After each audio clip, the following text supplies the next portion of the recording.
Assalamualaikum warahmatullahi wabarakatuh. Di sini kami akan mempresentasikan dengan mata kuliah Produksi, Distribusi, dan Konsumsi dengan anggota kelompok 1 Nita Aminatul Solihah NIM 208210062. Kedua, Ridho Dwi Nugroho NIM 208210069. 3.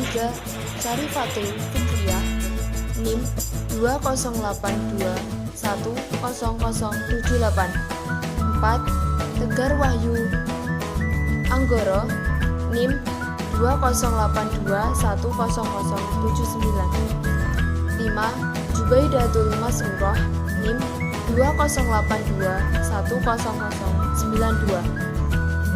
Di sini kami akan mempresentasikan dengan judul Produksi, Distribusi, dan Konsumsi dalam Industri Rumah Tangga Produk Minuman. 1. Pengertian produksi minuman dalam industri rumah tangga. Istilah produksi sering digunakan dalam membuat sesuatu. Secara khusus, produksi adalah kegiatan untuk menciptakan atau menambah suatu barang atau jasa. Dalam istilah yang lebih luas dan lebih fundamental, produksi dapat diartikan sebagai berikut: pengubahan bahan-bahan dari sumber-sumber menjadi hasil yang diinginkan oleh konsumen. Hasil itu dapat berupa barang ataupun jasa. Jadi, produksi adalah setiap usaha untuk menaikkan atau menimbulkan faedah. Dapat diartikan bahwa produksi minuman dalam industri rumah tangga adalah kegiatan untuk menciptakan atau menambah suatu barang atau jasa minuman dalam usaha produk barang atau juga perusahaan kecil.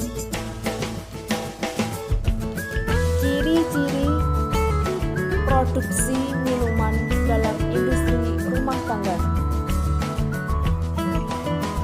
1. Menggunakan tenaga kerja kurang dari 4 orang. 2. Memiliki modal yang sangat terbatas.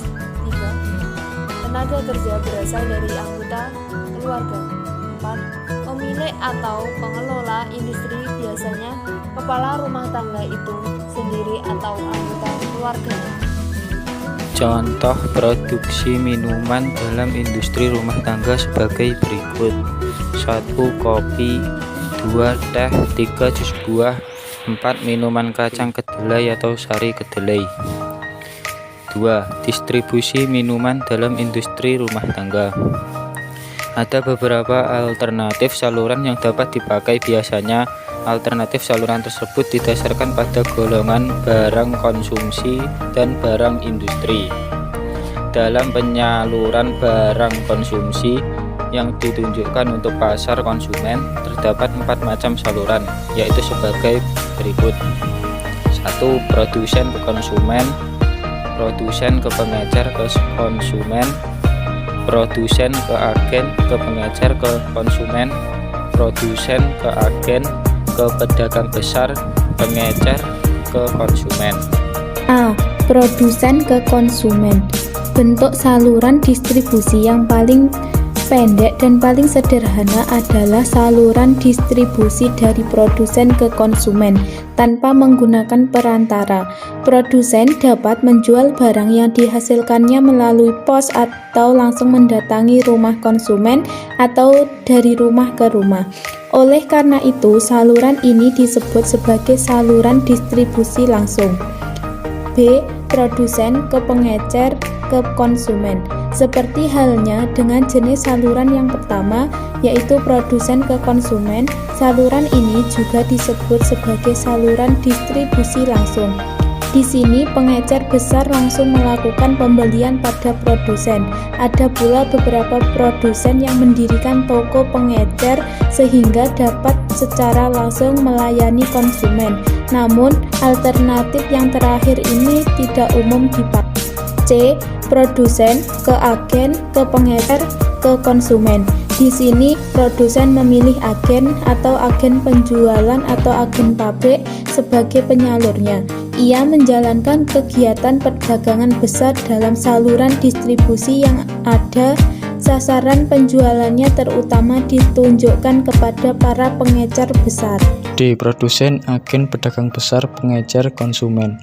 Dalam saluran distribusi, produsen sering menggunakan agen sebagai perantara untuk menyalurkan barangnya kepada pedagang besar yang kemudian menjualnya kepada toko-toko kecil. Agen yang terlibat dalam saluran distribusi ini terutama agen penjualan. 3. Tujuan produksi minuman dalam industri rumah tangga. Tujuan produksi minuman dalam industri rumah tangga antara lain: 1. Untuk meningkatkan kemampuan industri rumah tangga dalam proses pengolahan produksi minuman. 2. Untuk meningkatkan ekonomi masyarakat melalui peningkatan penjualan dan permintaan minuman dalam industri rumah tangga.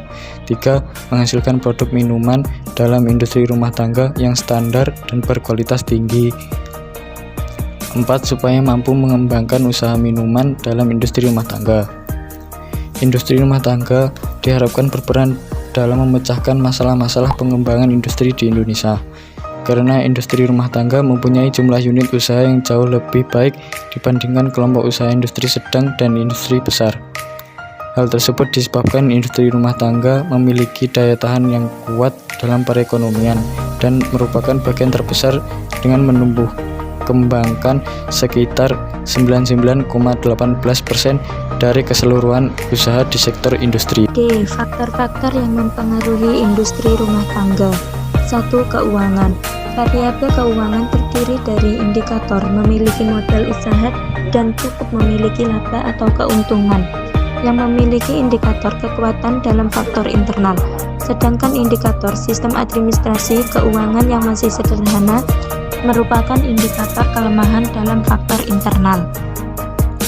2. Sumber daya manusia. Identifikasi faktor sumber daya manusia meliputi kompetensi, pelatihan dan pengembangan serta perekrutan dan penempatan karyawan. Selain itu, tingkat pendidikan dan keterampilan serta keahlian tenaga kerja industri juga ikut mempengaruhi kualitas dan kuantitas. 3. Aspek produksi. Kegiatan produksi dari suatu bisnis terdiri atas semua aktivitas yang mengubah input menjadi barang dan jasa. Kegiatan produksi berhubungan dengan input, transformasi, dan output yang bervariasi antar industri dan pasar. 4. Pemasaran dan promosi. Pemasaran adalah tindakan-tindakan yang diperlukan untuk menyampaikan barang produksi dari tangan produsen ke konsumen, baik secara langsung maupun tidak langsung. Berdasarkan hasil analisis SWOT, diperoleh strategi yang dapat digunakan dalam mengembangkan industri rumah tangga, yaitu strategi agresif. Sekian, terima kasih.